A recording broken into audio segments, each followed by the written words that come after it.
Pitch রাস্তায় ধানের চারা পুঁতে প্রতিবাদ। পূর্ব মেদিনীপুরের শান্তিপুর ২ নম্বর গ্রাম পঞ্চায়েতের মেছেদার অন্তর্গত শ্রীকৃষ্ণপুর থেকে তমলুক পর্যন্ত যাওয়ার দীর্ঘ প্রায় ১৫ কিলোমিটার পিচ রাস্তার বেহাল অবস্থা। কোথাও পিচ উঠে রয়েছে রাস্তার ওপর, বেরিয়ে রয়েছে বড় বড় পাথর, বিভিন্ন জায়গায় গর্ত হয়ে যেন মরণ ফাঁদে পরিণত হয়েছে। প্রায়ই ঘটছে ছোট বড় দুর্ঘটনা, প্রশাসনের নেই কোনো হেলদোল। এলাকাবাসীদের অভিযোগ, বারবার প্রশাসনকে জানিয়েও কোনো ফল মেলেনি। সেই কারণে আজ রাস্তা মেরামতের দাবিতে রাস্তার ওপর ধান রোপণ করে অবরোধ করে বিক্ষোভ দেখালো স্থানীয় গ্রামবাসী সহ স্থানীয় বিজেপি নেতৃত্ব। এই যে রাস্তা কতটা ক্ষতিগ্রস্ত বা কতটা আপনি আহত হয়েছে দেখতে পাচ্ছি, কি কারণে বলুন? এই রাস্তা তো দীর্ঘ ২ বছর ধরে এই বহাল অবস্থা। আমার বাড়ির সামনেই বর্ধমানে বাড়ি। আমার এই রাস্তা দিয়ে ডেলি যাতায়াত করায় আমি কলকাতায় ছোট ডিউটি করি। ডিউটি থেকে ফেরার সময় একটা ছোট্ট গাড়িকে পাশ দিতে গিয়ে এমন সব গাড্ডা দেখতে পাচ্ছেন। এক গাড্ডায় সাইকেল নিয়ে যাচ্ছিলাম, গাড্ডায় এমন পড়লাম, পুরো পড়ে গেলাম। পড়ে গিয়ে আমার এই হাড় চোট লাগছে, মাথা ফ্র্যাকচার হয়েছে। তো এই অবস্থায় আমার বাড়ি থেকে ডাক্তার রেস্ট নিতেই বলেছে, কিন্তু প্রতিবাদ না করে থাকতে পারছি না। রাস্তার এই বহাল অবস্থা, আমার মতো মানুষ আসছে মানে সাধারণ মানুষ নয়, আজকে বেরিয়ে এসেছি যাতে সরকারের চোখে দৃষ্টিতে লাগুক যে সত্যিকারের এই রাস্তার কি পরিস্থিতি, এলাকার মানুষ সত্যিকারে কি অবস্থায় যাতায়াত করছে। কিছুক্ষণ আগে একটা খবর পেলাম যে আমাদের এই শহীদ মাতঙ্গিনী ব্লকের শান্তিপুর ২ নম্বর অঞ্চলে বন্যান যাওয়ার যে রাস্তা, সেই রাস্তা খারাপের কারণে বিজেপির নেতৃত্বে বিক্ষোভ চলছে।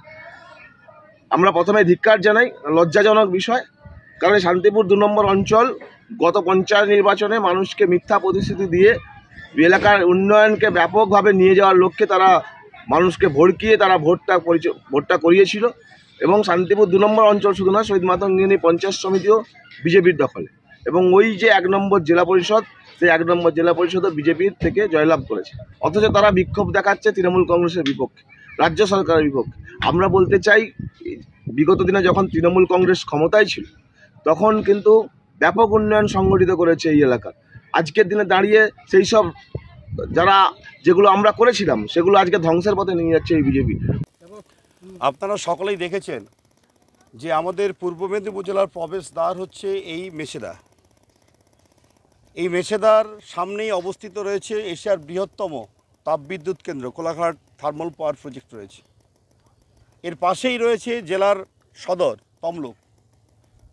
সেই সদরের সামনেই আজকে রাস্তার যে কি বেহাল অবস্থা সেটা আপনারা সবাই চাক্ষুষ দেখছেন। একেবারে থার্মাল গেট থেকে, অর্থাৎ শ্রীকৃষ্ণপুর থেকে একদম বাঁপুর মেছেদা হয়ে বাঁপুর হয়ে একদম তমলুকগামী এই রাস্তাটি গেছে, যে রাস্তা একেবারে তমলুক কলেজে গিয়ে উঠেছে। তো স্বাভাবিক কারণে এই রাস্তার সঙ্গে 3টে গ্রাম পঞ্চায়েত যুক্ত রয়েছে। একটি শান্তিপুর ১, শান্তিপুর ২ এবং আমাদের খারইয়া গ্রাম পঞ্চায়েত, পাশেই কোলাঘাট ব্লকের আমলহান্ডা গ্রাম পঞ্চায়েত রয়েছে।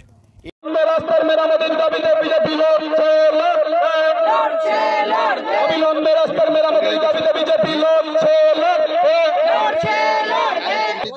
এখানে আমাদের ধান রোয়া রয়েছে, ওখানে ধান আর পোনা রয়েছে, ধান আর পোনা বিজেপি বিজেপি বিজেপি বিজেপি জবাব চাই, জবাব তোমায় দিতেই হবে।